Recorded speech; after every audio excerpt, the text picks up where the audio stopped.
Hello and welcome to Learning Music with Pat.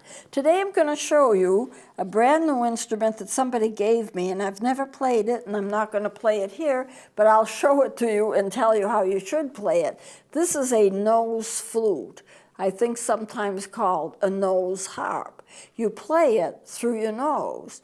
Now the reason I don't play it is that I think that there is a sanitation issue involved. I mean, it's new, no one's ever used it, and I'm not going to. So at any rate, this is an interesting little instrument, and if you see the inside, there is a little place here, and there's a place that you blow with your nose down, and it comes out here. If this were a recorder, this would be a labium. And you put your nose, you put it here, against your nose, really tightly against your nose, this part here. And then you open your mouth. This is going to end up on your mouth anyway. You keep your mouth open and you hold it so that there's no air that's coming out of your mouth. Then you blow through your nose and it comes out down here. There's a little place, I don't know if you can see it very well, right where my finger is. Right where my finger is. This part is up against your nose, and when you blow with your nose, it goes down through a kind of an opening, an aperture. It'll come down to the labium and out the labium, and your mouth is open. You know, you don't close your mouth. But you also have to make sure that there's no air that's leaking from your mouth. I don't know what it sounds like. I've never used it. So somebody gave it to me. You'll like this, really. This is a nice little instrument, Pat. You'll really enjoy it. You can add it to your collection. So I added it to my collection. I don't know what this little hole is for. There's a tiny little hole right here. I don't know what it's for, but that's the whole instrument right there. Put it up to your nose, open your mouth wide so that this part is open. You blow through your nose down here. It comes out here and makes some kind of a noise. I don't know what it makes as a noise. I've never heard anyone use it, but that's the whole instrument. It actually is considered to be an instrument. It's called a nose flute, and I have some documentation in here and a picture, which I don't think you'll ever be able to see, but I'll hold it up anyway, and you can see it gives you the position of your hand and all of that, and that's the way it is. I'm looking at it backwards here, but that's a nose flute. I've never seen one played. This is something I've never brought in, and I've never had it demonstrated to me how you play it, but I thought it'd be interesting to see it. All over the world, there are all kinds of nice little instruments, tiny instruments, huge ones, that you never get to see very often. And so whenever I can, I like to bring something in, even if it's really, really unique. I like to bring it in. Now, I want to start off with a song. If you saw the last segment, you see I went over triplets, I went over dotted eighths and sixteenths, and I went over just regular quarter notes, rests, and so forth. And so, therefore, I'd like to play a song, but let me review just for a moment, just so you'll understand what I'm doing here. I'm adding different types of rhythms and putting them together to make a song. Now, I showed this last week. I'm going to show it again this week because I think it's important to understand that when you have a dotted eighth and 16th, that's one beat. How did it get to be one beat? Well, a dotted eighth, an eighth note, if you cut it in half, becomes 2/16. Here's your eighth note right here. If you cut it in half, it becomes 2/16.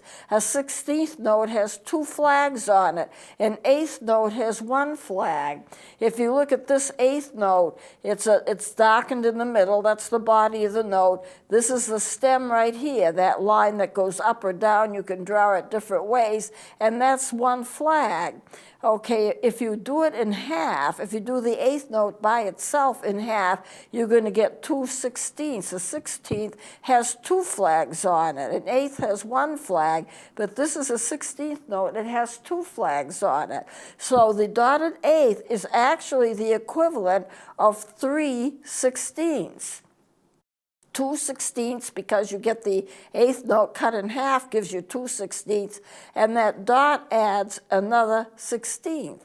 And then when you read the music, you see the dotted 1/8 and the 16th. It's usually written this way, and it has a gallopy kind of sound, da da da da da da da. You know, and technically, this part, the dotted 1/8, is 3 times longer than this 16th.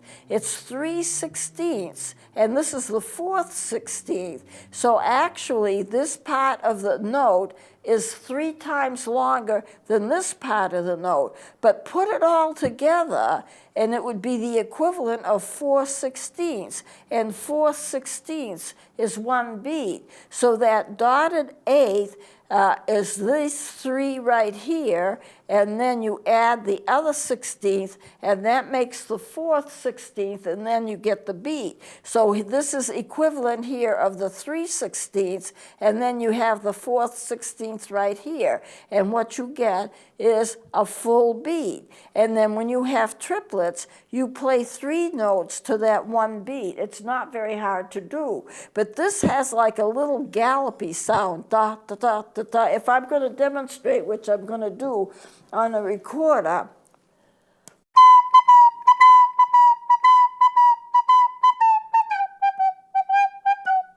you can see one note is a little bit longer than the second note, and that's the 3/16 part. That's the dotted 1/8, which is the same as 3/16. And then you play that quick little note at the end, and that becomes the 4th 16th. And when you get the 4th 16th, of course, you get 1 beat.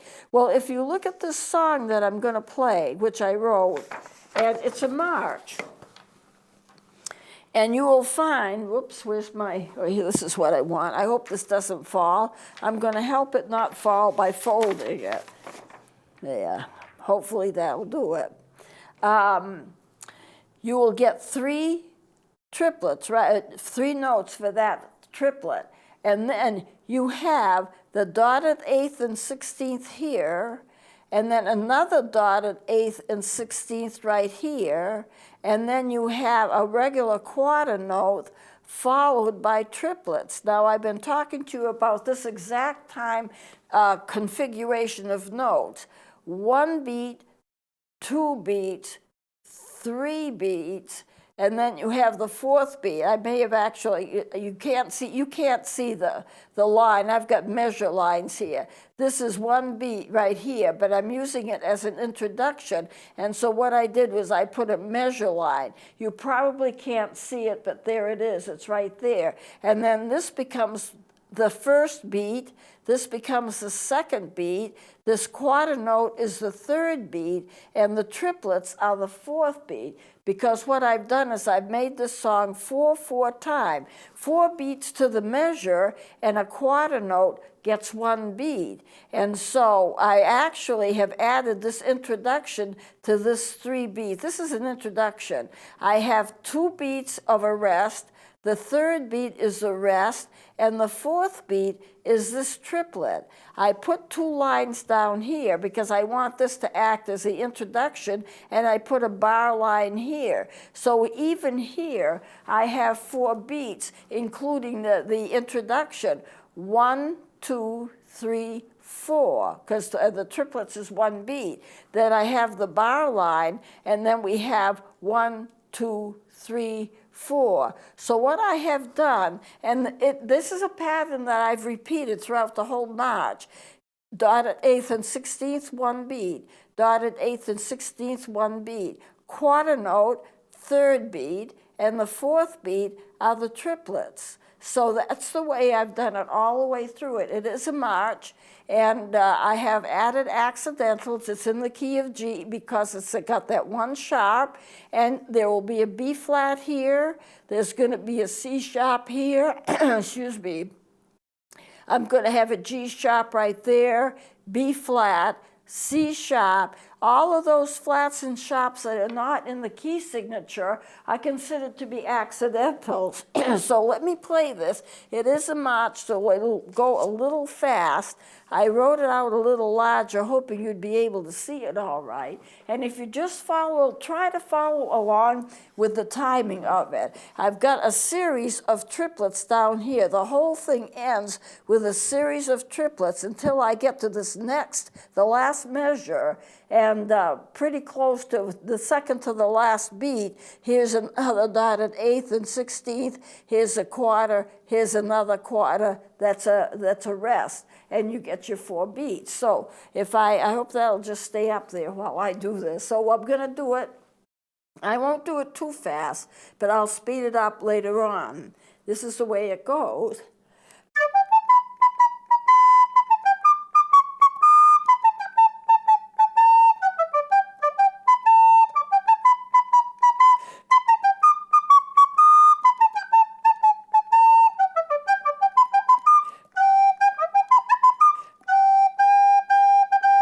That's the whole march. And you could actually march to it. And it's meant to be played fairly fast. I didn't take that too fast, but I think some marches don't go that fast anyway. Some of them go fairly slowly. We always think of marches as being fast, and a lot of times they are.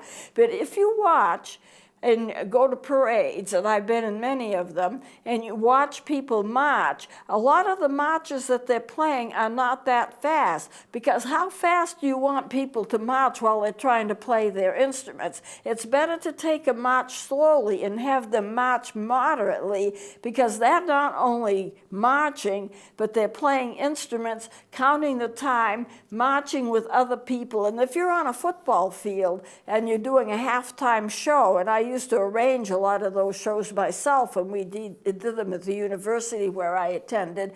You have to look at where you are, where you've got to move to if you're going to be in formation and change formations, and how you're going to play, and you've got to breathe well enough to be able to play the instrument and play and do the fingerings and everything else and march around. So a lot of the marches that are played for parades are not played that fast. When you get people sitting down, relaxed, and they're playing, you can take a march a lot faster. And there is, a degree of variability in terms of how fast you want a march to go anyway. But most of us think of marches as being fairly fast. They're very upbeat. I love marches, and I write a lot of them. And I like them because they're really upbeat music. You know, you can kind of relax and feel better. It's not like a dirge. It's not like a slow piece or anything like that. So let's follow along. This is a D.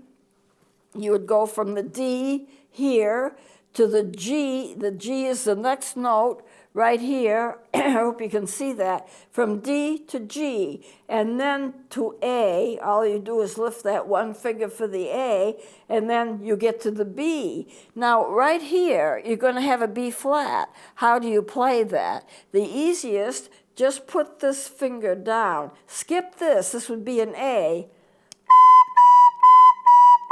Although a lot of times I put my right hand down. But for a march where I'm playing fast, probably just this finger will do it. And then for the C sharp, I know the C sharp for the recorder, I'm playing two Ds right here. This is a dotted eighth and 16th note, one beat. The D is played with just one finger, but of course you keep your hand down on the instrument and it's in your mouth, but you're not using your thumb. Everything is off except this one middle finger. And how do you play the C sharp? Put this finger down.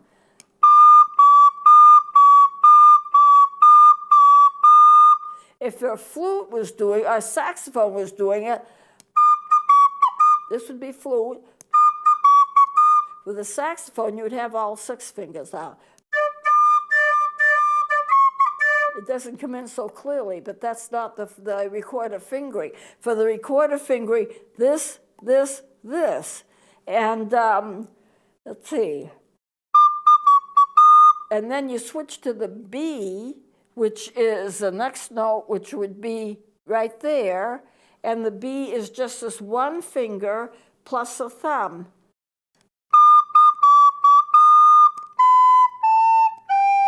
B, A, G. A or the G sharp, you put these two fingers down, or you could half hold this. So I'm going to play it again. I'm going to play it a little faster, and then we'll dissect it a little more. Because what I've done to write this particular march, I've taken triplets, dotted eighths and sixteenths, and quarter notes, and basically that's the whole thing with some accidentals thrown in. And that's basically, I've made a march out of it. So when you're writing music, if you want to try to write music, which a lot of people do, you can take all of those segments of different types of timing that I've been showing you and put it all together. And if you put it all together and it sounds good, you can write yourself all kinds of music. So anyway, let me try this again, and if you just follow the music, and I'm going to play it a little faster.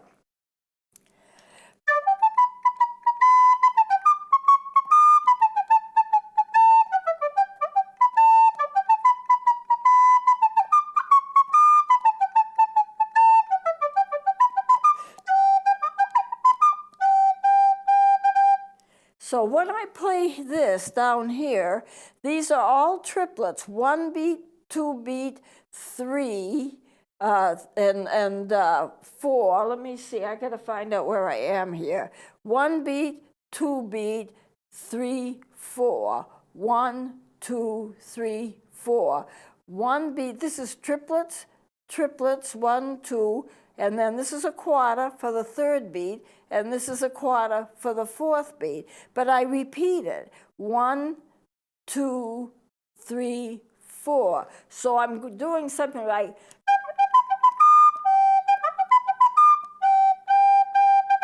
those are basically triplets with some quarters thrown in. And those would be like an arpeggio. If you were to play this on an instrument that could get chords,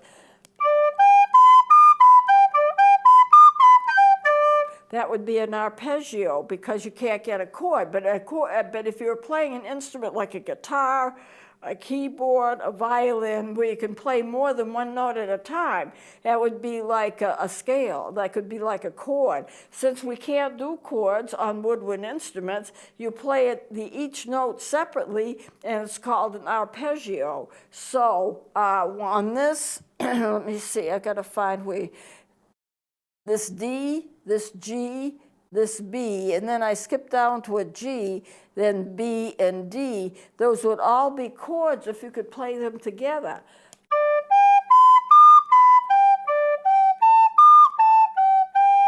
But we can't do it that way on woodwind, so we do the triplets, we do the arpeggios that way. And it's like a chord, but you're doing a one note at a time. So let me do some dissecting here. Okay, triplet here. That B flat is going to be an accidental. It's an accidental because it's not in the key signature. And then it's another accidental to get it back to what it is supposed to be, which is a B natural. This B flat, which is an accidental, which would go for the entire measure, except I don't want it to. I want it to go back to being a B natural. So I put a natural side in front of the next B, and it goes back to being a B natural, and that is an accidental because I've changed it from what it was before. But also, it matches what the key signature is because there is no B flat in the key signature, so that has to be an accidental to get it that way, and then it would last for the rest of the measure, but I put the natural in and get it back to what it was originally, but that's another accidental because I'm changing it from what it was. There's the C sharp. The C sharp is also an accidental. when you play your D on a recorder, and I just showed you how you play your C sharp, and then you go back to the D. That's not, these are not accidentals because the D are natural. The only one that's changed is the C sharp. And so those become accidentals, both of them, because this C sharp goes for the rest of the measure. There's just one more C sharp, and it's part of that dotted eighth and 16th. So this is an accidental. This continues to be what that was. There's no change in it at all. If I wanted to change it back to being natural, I'd have to put a natural sign and it would become another accidental. But it's not an accidental because it's the same as what was marked over here. And then you follow this with your triplets. B, A, G. Now you have your dotted eighth and 16th, and you have your G sharp. How do you play your G sharp? There are two ways that you can play it. The most normal way, I guess, for the recorder is here's your A. Now remember, it's an enharmonic note. An A flat would be the same thing as a G sharp. Or I could play it, if this is the G right here, I could half hold that G, pull that finger out so the note is only half showing.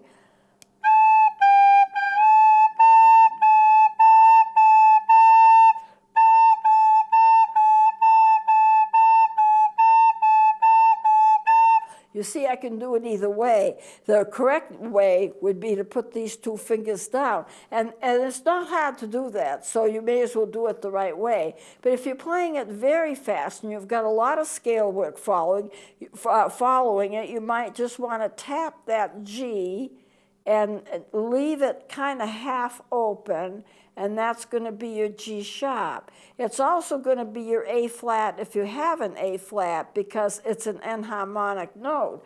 So if I'm to show you this chart quickly, I want to show you the an enharmonic note can be a sharp or can be a flat, depending upon how you do it. So let's say here's the A right here where my finger is. All right, if I put my finger on that note, that's flatted down by half. And so therefore that would be an A flat. But since I want to play a G and I want it sharp, I raise it a half a step. It's the same note, but it's going to be a G sharp. So that's an A flat or a G sharp. Because I'm playing a march and I'm doing sharps and not flats, I'm going to write it as a sharp. G, G sharp, A flat. It's still this little black note in the middle. It's the same pitch, the same tone, but I'm raising it from a G, so it becomes a G sharp. If I were playing an A and I wanted to have that same note, I would have to lower it and flatten it by a half step. A flat goes down by a half a step. A sharp goes up by half a step. So this is a G sharp, or if I were playing an A, it would have been an A flat. It's an enharmonic note. Any of these black notes, which are sharps or flats, can be enharmonic notes. They're just sharp or flat, depending upon which direction you come on to them to play them.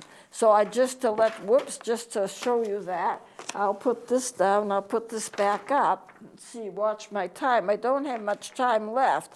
But at any rate, that's the way that's a G sharp, but that's still a dotted eighth and 16th, that's one beat. And then I go here and I have a set of triplets. Now what's this going to sound like if I play it really fast, because it is a march? I'll try playing it a little faster, but you don't want to play it so fast that you start missing notes. You know, you don't want to play it so fast that you miss your enharmonic notes, or you're just going by it fast. You have to play it so every note comes out crisp and clear, but we're almost out of time. So I'm just going to play it a little faster and we'll close with this.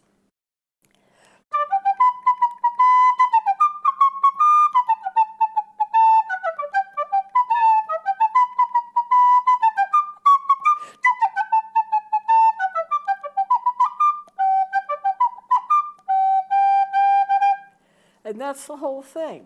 Well, I am going to close it because we are short of time. We'll continue doing music, and I'll be putting different timing signatures and different times and different rhythm patterns up in the songs that I write.